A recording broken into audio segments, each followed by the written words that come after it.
All right. So one of my favorite things to do is to talk to my students about philosophy questions that they find interesting. And one question that I've gotten quite a lot over the years is the following. Why be moral? When they're asking that question, they're not asking like, what's the correct theory of morality, right? They're not saying like, is Kant right, or Aristotle, or Plato, or Martha Nussbaum, or Seder Singer, or whoever else. They're not saying that. What they're doing is something else. They're saying like, why should I do the thing that the correct theory of morality tells me to do? Like, why should I care what morality says? Like, why should I be doing morality at all? Right? And that's what I want to address today. Now, my plan isn't to like give you an answer. Like, I'm not going to say like you should be moral because X, and then you take this reason, and then you're all set and you're good to go. Instead, what I want to do is I just want to articulate a couple of considerations that are hopefully are helpful for thinking about this question, and then you can kind of continue the conversation elsewhere. All right. So, first thing I do when people bring this question to me is I respond with a question. So I say, imagine that you're coming up with a society, and you need to come up with certain kinds of rules that you're going to follow in this society. Now, just think about self-interest, all right? You don't need to think about like, what moral duties you might have. Just think about yourself. What rules are you going to come up with if you're just trying to make sure that your interests are taken care of? And the rules you're going to, like one rule you'll come up with is don't murder, right? Because if you're in a society where don't murder isn't a rule, that's going to be a really awful place to live. Like you're always going to be at risk of being murdered. Your people you care about are always going to be at risk of being murdered. The kinds of collective projects you're engaged in are always going to be at risk of being shut down due to murder. And even if you don't actually get murdered, you're still going to have to live in fear of being murdered. All right, so don't murder is going to be like a really clear, quick, easy rule that you want to establish, like right from the get-go. It's another one. How about don't lie, right? So when you lie, what you do is you make it impossible for people to engage in promise keeping. Like when I lie, and people find out that I'm lying, like they don't trust me anymore. So if we have a society that doesn't have the rule don't lie, that's going to be a society where we're not going to be able to work together and collaborate, right? So don't lie is going to be another rule that we're going to want to implement. Don't steal is going to be another one for pretty similar reasons. And we're probably going to want to have some kind of like a meta rule that says like, don't break the rules when you think you're going to get away with it, because if that's the rule you implement, like that you can break the rules when you think you're going to get away from it, then nobody can really trust that others are following the rules anyways, and it's not going to really get rid of the motivation for the rules in the first place, which is to regulate certain kinds of behavior. All right. So first point is that like we sort of pretty easily come up with a couple of rules that we're going to want to implement simply by considering our own self-interest, right? So that's one way to start thinking about why we should care about morality, like why we should be moral. It's because the rules of morality are actually really useful tools for regulating social behavior, and we're motivated to have them even if we're just concerned with our own self-interest. All right, but let's go a little bit farther. Another question I could ask is the following. I could ask like, okay, so like, what would it mean for you to really like flourish? Like for you to be the best version of yourself you could be, for you to be the instantiation of human excellence. Like, what's that going to look like? And there's a couple ways they could go from that. One thing they could talk about is like, well, I want to have like a good character. And one thing they might be thinking about is this. You could think, all right, imagine there's person A, person B, and person C. So person A is a coward. Person A shrinks away from any sort of conflict. They never defend themselves. They never defend the people they care about. They never defend the ideas that they think are true. Like they just run away and hide.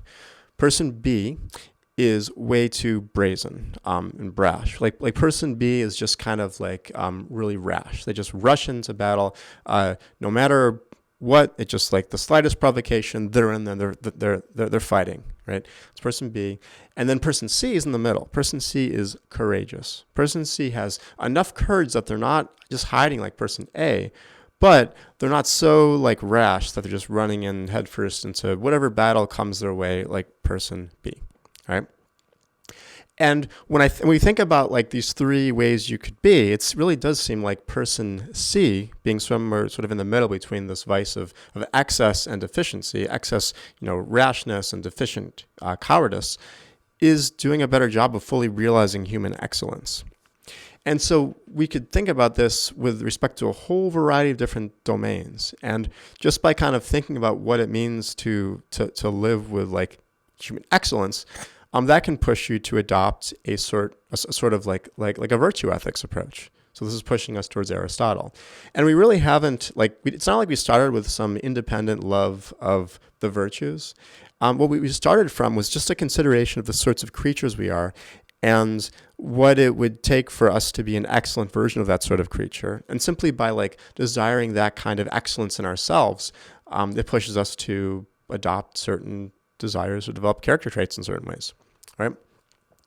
Another thing you might think about is like, what does it mean for us to flourish? And there's a very similar question, but one way you can develop this is to think about the certain kinds of capabilities that we need to be able to exercise. So it might be that when we're really flourishing in all the important ways, we can, it's not just that we have bodily integrity and autonomy, but we can play. We have imagination. We have good relations with other species. We have control over our environment. There's all sorts of things like that. And so what that's going to push you to do is to develop your capabilities, like develop your own flourishing in such a way that you're being able to exercise those capabilities, and then also to construct societies in certain ways such that they allow for flourishing in these important ways that are worthy of respect and awe, right? If you want a fully worked out version of this theory, I would take a look at Martha Nussbaum and Amartya Sen, take a look at the capabilities literature. But sort of the important thing again is that we didn't start with some like independent love of capabilities. We started by just thinking about what sorts of creatures we are and what it would be like for us to flourish like fully.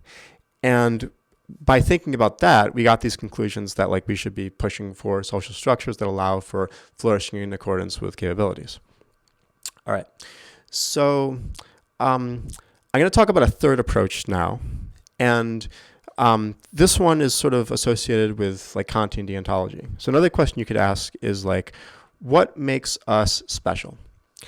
And it's a little bit tricky to talk about, but I think that one thing that a lot of people are drawn to is this idea that one thing that's kind of exciting about us and kind of special about being human is that we can generally engage in reason. Like we can generally give reasons for things. We can generally like receive reasons for things.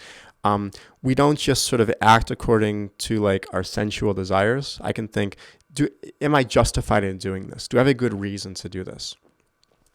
And if you think that that's really important, and you think that it's really important that we act in accordance with reason, because that's kind of an exciting thing about us. We're reasonable, like we have reason, we're rational. You can then just think more carefully about what it means to act in accordance with reason. And one way you can go down this path, it's not the only way, but one way that you can go down this path is to say, okay, so like to act for reasons means that we're not acting simply like out of sensual desire. What it means is that we're looking for universal principles that apply everywhere, always, right? We're trying to act according to a maxim that we could also will to be a universal law. And when we think of our behavior, we formulate a maxim that would govern it. So like, imagine if I'm thinking about, should I lie? We think, okay, the maxim for that could be like, lie when it benefits me. And then we think, is there any, like, could I will that? Like, could that count as like a reason? Could that be something that I act on while still willing that it be a universal law? And Kant's answer, of course, was no, right? Because he thought that there was a contradiction in conception. So if I'm lying, what's going to happen is like I can't also at the same time will that it be a universal law that everybody lies when it benefits them, because that's going to undermine the force of, like, it's going to make it so that the original lie doesn't even work, like it undermines itself, right? And so like that's a third way that we can think about generating morality. It's a third way we can think about why we'd want to be moral. And we think about the fact that we are we're rational beings, and if you think that's important, that could lead us to ask what reasons are, and then we can generate a theory of morality that way. All right. Um, there's a third thing, like I guess a fourth thing I want to talk about, and this is something that comes from R.M. Hare. I think it's sort of a useful little thought experiment, and it goes something like this. Imagine that you have let's say like imagine you have a son, and you want to train your son to live a good, healthy life. You want your son to be happy, and imagine that you're only thinking about self-interest. You're thinking about making your son as successful as possible. You're not thinking about the general social good. You're just thinking about him. How are you going to bring him up? Is it going to be good for him if you train him in such a way that he's only thinking about his own self-interest? Or is he going to be happier if, in addition to thinking about his own self-interest, he's also thinking about everybody else? If you train him to think empathetically and to think about the interests of others and think about trade-offs, and maybe even train him to not to sort of be impartial between his own interests and the interests of others in lots of circumstances. What's going to make him actually better off? And I think when you really think about it, you think, well, no, he's not going to have very good relationships if you just train him so that he's only looking out for himself all the time. That's actually going to be bad for him. An ineffective way of having him make sure that he fosters his own interests is to tell him to only foster his own interests, right? And I think that this final kind of a thought experiment is a way of addressing a sort of skeptical response that could still come about even after the kind of contract theory and virtue ethics and capabilities and accounting deontological discussions that I just talked about. Somebody could still say, look, shouldn't I just establish rules for everybody else to follow and then break the rules whenever I see fit, right? And I think that what the story kind of tells is that ultimately that's going to stunt your ability to flourish in all the ways. Ultimately that approach to living life is not going to be one that fosters the kinds of meaningful relationships that are going to make your life go better. So even simply still just thinking about your own self-interest, if that's sort of what's justifying everything that we do in the long run, that still could be enough to generate decision-making principles for deliberating that are other-regarding and that aren't simply self-regarding. All right. So I hope this was helpful. Hope this was interesting. Again, I'd love to know what you think. So, drop me a comment, send me an email, make a response video. Love to hear from people. I think this is a super interesting question, and hopefully we can continue the conversation. All right. Have a good day.